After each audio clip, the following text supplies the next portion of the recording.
How effective was communist propaganda in rural areas? How effective was communist propaganda in rural areas? This question takes us into the heart of how ideas spread and take root in communities. Communist propaganda aimed to promote socialism, focusing on class struggle and collective ownership.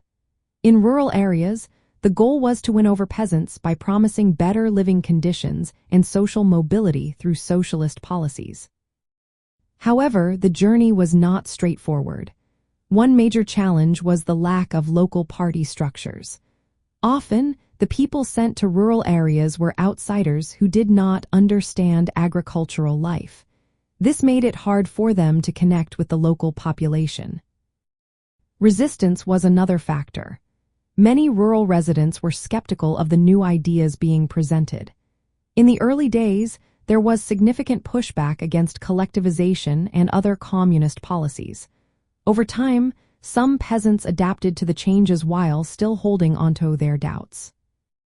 Coercion played a role too. The use of secret police and other repressive measures meant that propaganda was often mixed with fear. This created an environment where messages could be received with suspicion. Communist propaganda also aimed to transform the mindset of rural communities. It sought to replace traditional values with socialist ideals. This was a slow process and depended on both the messaging and the actual experiences of the people living under these policies. From the late Stalinist period, there was a shift towards promoting socialist consumerism. The idea was to make socialism more appealing by offering better living standards and leisure activities. This approach helped gain some acceptance among rural populations as they began to see tangible benefits. Access to information was limited in many rural areas. State-controlled media often served as the only source of news. While this increased the reach of propaganda, it also led to skepticism.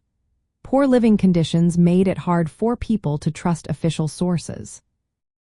Overall, communist propaganda in rural areas had mixed results. It was somewhat effective in promoting socialist ideals and integrating rural populations into the system.